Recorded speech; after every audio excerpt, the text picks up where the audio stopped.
What's going on there, guys? We back with another one, and we're gonna be reacting to this segment of First Take. I'm gonna be stopping it at points during the video, so if you want to see what was said, you can move forward. But I have to react to this and talk about my perspective on it. But we're gonna look at Andraya Carter and Shannon Sharpe interaction as it comes to Caitlin Clark, her winning Rookie of the Year, her first game in the WNBA playoffs, and all of that. And it goes back to the whole Monica McNutt thing. You'll see how it all ties in if you didn't watch it this morning. And also, Stephen A. Smith got into it with Molly a little bit, and Shannon it was a mess at one point. You know, this topic is very hot, and when it comes up, it gets cracking. But let's get it going, man. Stephen A., I would be remiss if I didn't say this. A lot of this noise came by people that were sitting on this network. They tried to minimize her, said, well, you giving her all this credit. What about the women that came before her? What the women came before her, what they did cannot be taken away. That ain't got nothing to do with Caitlin Clark. But there was a lot of people tried to make sure they keep Caitlin Clark in her place, because what you're doing, if you give her all this shine, you minimize what they done. You can't minimize what Maya Moore or Candace Parker or Lisa Leslie or Lauren Jackson or Diana Taurasi or Simone Augustus or any of the other great players. That Caitlin Clark, what she's doing doesn't minimize what they've done, but we should have been giving her the credit. We saw the ratings, we saw the merchandise sales, we saw the attendance, but y'all want to make it about something else. Oh, what about the women that laid the foundation? What about this? What about it? That ain't got nothing to do with Caitlin Clark. Caitlin Clark is box office. She's doing this. And instead of giving her credit, y'all tried to make it about, oh, y'all poo-pooing the old guard. Y'all never talked about the old guard like this. Nah, I ain't gonna let it slide. Caitlin Clark, unanimous Rookie of the Year. But what's even more impressive, she's first team WNBA. First. So, guys, that's pretty much Shannon going back and talking about the big discussion. And Monica McNutt's been on a tour run since then. Like, she's well known, and she was doing the Knicks games, doing a very good job.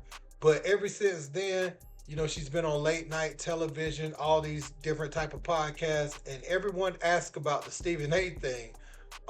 You know, and it's kind of ironic because, you know, when Stephen A goes on there, he talks about Max Kellerman. And so the most recent thing that Monica said was Stephen A was jealous of Pat McAfee and his salary. But going back to the Caitlyn thing, you know, that's the conversation that sparked all of this. So let's get Andrea's take back to. You know, Shannon, I hear you, right? I hear you 100%. But another level of noise was coming from people. You were one of them who also tried to create a picture around Caitlyn that the league was against her based on the actions of less than 5 former players or current players, which also creates a lot of noise. Like we saw during the All-Star game, the league and the players in this league like Caitlyn. They enjoy Caitlyn. They had so much fun with Caitlyn. So there was noise created. Guards that didn't make it. Talk about the guards that did make it. How did they play, Andrea? Because you were one of the ones that say she didn't earn it. How did the guards play that was in the Olympics? How did they play? For sure, but we can't take how Caitlyn finished the W season and pivot that to how she would have done in the Olympics. That's a completely different All I'm argument. saying is, look at that point. Look at how she played up until that point. Chelsea Gray had only played 1 game before she went to the Olympics. She was out playing Diana Taurasi. Was she outplaying Diana Taurasi at that point in time that she was on the team? It's a simple yes or a simple no. Was Caitlyn outplaying Diana Taurasi? But you can't just factor in current play, Shannon. That's all I'm saying. You got to factor in. Well, if you're factoring in Diana Taurasi's Olympic experience, Diana Taurasi's how she was with the team, I get it. Shannon, hold on 1 second. Shannon. So Andrea, her argument is that everyone wasn't hating on Caitlyn, but the hate was loud from the few people it was. Shannon is like, no, where there was smoke, there was definitely fire, and it was the vast, overwhelming majority. Now, some may have embraced her more in recent months, recent weeks, as time has gone on, and some still not. But even now, you look at Nalissa Smith having a girlfriend on the other team is clear conflict of interest, you know, during the games. And so people looking at that too, like, is some of the hate is even coming from inside your team. But man, we're gonna continue. Lifetime, Shannon, hold on. Olympic lifetime achievement. Shannon Sharpe, hold on one second. What we're saying is you guys were right. That's what we're saying. You no, were right. Molly, you did not say that, Molly. No, I'm saying no, That no. is what you said. You That did is not. what you That's said. not what you said, Molly. What are you guys That is not what you said. I literally just no, brought it up. You were talking about. You were talking about us. Nope. You were talking about folks making the point that, excuse me, at the time that they had picked the Olympic team, Caitlin Clark didn't necessarily deserve it based on her play on the court. When the point that Shannon and I was making at the time was that, wait a minute, in the end, there are people that have ended up on Team USA for reasons other than just their elite play at that particular moment in time. She was a marketing whiz. Right. And she was everyone right, because she is a marketing whiz and she did it on the court. That's what I'm saying. We were saying, no, Molly. So you were ahead of the curve. You're not listening, Molly. You're not listening. I'm talking about your point, Molly. Your point. And I'm explaining it to you. At the end of the day, we were making the point. Do you want to promote the league or not? Y'all know what I see when I see this clip. I see Shannon Sharpe operating in his Pat McAfee energy, knowing that he got Nightcap, knowing he got Club Shay Shay. He's saying exactly what he wants. He didn't let it go that they said this about Caitlin earlier in the year, and then they come back on and everybody just pretend like they was on the Caitlin train early. No. We're going to talk about what you said back then. And I like Andraya Carter sticking to her guns and saying, no, this isn't what I was saying per se. And the problem with these takes is if you appear to be on one side or the other, you get lumped in with everyone else. And people like Cheryl Swoops that's standing on it and just going down a hill that no longer exists is ridiculous. They even saying Angel Reese probably faked her injury to go out at the end of the year. I don't know nothing about that. I just seen that online. But, it's been so much storyline surrounding Caitlin, all which fueled into the growth of the game, right? So at the end of the day, it's a win. But let's continue this footage. That was what I was arguing with. Right. The marketing point for Caitlin. What Molly is trying to say, and what I agree with, is now that we have seen how Caitlin finished this season, there is a good basketball argument for her being on the team, for her making the team. There is now a great basketball argument. What? But listen, no, Shannon, listen. How she's playing right now, you just said it 5 minutes ago, was a testament to the rest that she had and the break that she had. We don't know how she would have played without that break. So we're saying Caitlin has now proven herself basketball-wise, but you all weren't making a basketball argument. You weren't making a basketball argument. We're not saying we were making a basketball argument. Andrea, I'm not going to let you do that. Go ahead, Andrea, go ahead, I'm not going to let you make it seem like Caitlin Clark was averaging 5 points a game. At the time, she was still averaging 16 points a game, which was more than a lot of other guards that made the team. So don't do that. Don't make it seem like she was averaging 5 points and this was like a handout. No, it wasn't a handout. Look at her numbers.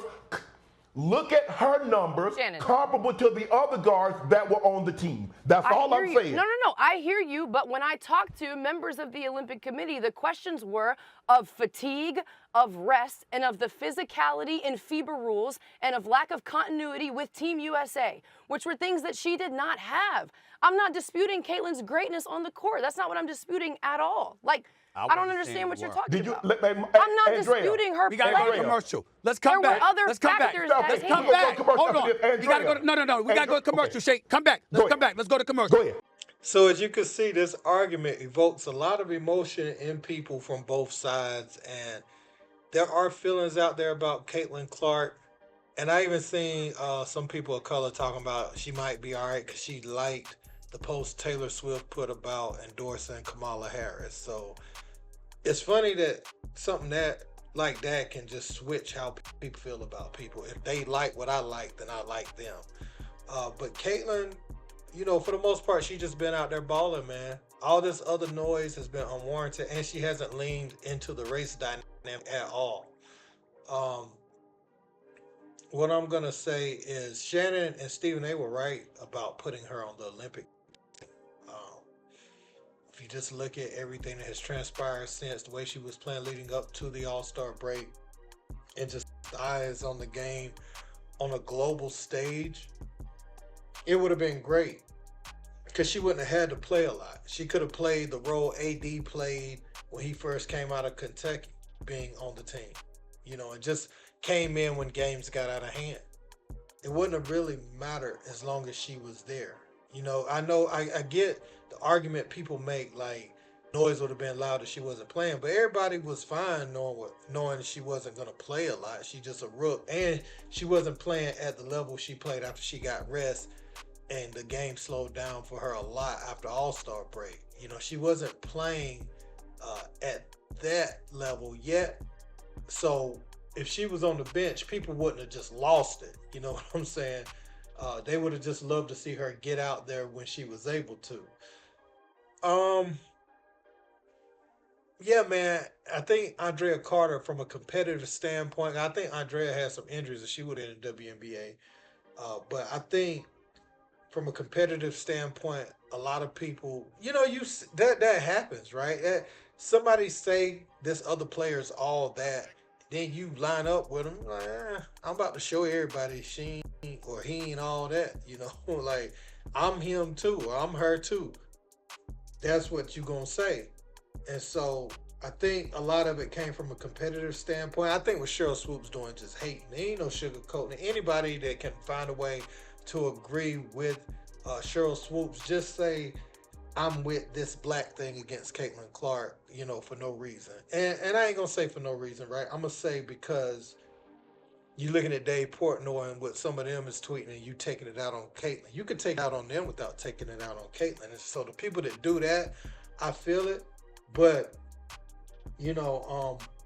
get mad at Caitlin, like, you can't put your finger on what she's done personally. Like, anybody could say anything about any one of us or any one of y'all, and it could not be true, or people can say things, and you can kind of formulate your opinions based off what others say, but you got to hold each man or woman to what they show you. And Caitlin ain't showed me nothing yet that was too crazy. You know what I'm saying? But there's this whole Sheryl Swoopes, man. She got it bad. Like, Angel Reese is going to have her on the podcast and everything. But I think Angel is fine. Because Angel is profiting along with Caitlin Clark. They fine. They ain't had to look at no European team one time, because they making all kinds of money off of the floor. And been doing so since college. So they ain't going to ever have to catch no flights to play in no other league during the off season. They play their 40 games in the playoffs, and they chilling. They doing other stuff for the rest of the year. So kudos to them. And people pitting them against each other. And it's cool when you market it as a game, but when you try to make it like they really got a problem with each other, man, them two girls profiting at the end of the day. So yeah, but Caitlin, she's gonna have to face that though. That's what the league is. And I like the competitive side of it. Don't ever get it messed up. Like, I love competitive. Don't let her do nothing. If you can make her shoot 2 for 18, make her shoot 2 for 18. You know what I'm saying? It's just, don't go out there doing dirty plays trying to hurt her. And a hard foul is different from trying to undercut somebody or give them an illegal shoulder block or something they don't see coming where you could snap somebody's neck, with a shoulder block from behind. They just walking to the bench. That's different. But if, just a hard foul to stop them from finishing and they go down to the ground, okay, that's fine. But you don't want to do anything with malicious intent, because a lot of your deals and a lot of things going forward for the league is contingent upon Caitlin Clark. You keep Caitlin Clark good enough for long enough, then you start to see the Hannah Hill Doggos coming to the league. You start to see the next one, which is Juju Watkins, coming to the league. And let me tell you, Sarah Strong, a freshman at UConn, be on the lookout for her. She like that. So Sarah Strong, you start to see all these other people come in, but with Caitlin still being great, it'll be that person. And Asia Wilson, obviously, of course, and other players. Asia Wilson is probably still being the best player at that time because she's on a run right now. But it'll be contingent on Caitlin Clark and her star, for other people to come in and match up, particularly Juju with her skills. She's an amazing basketball player. So, yeah, man, let me know what you guys think in the comments. Don't forget to like, share, and subscribe. Till next time. Peace.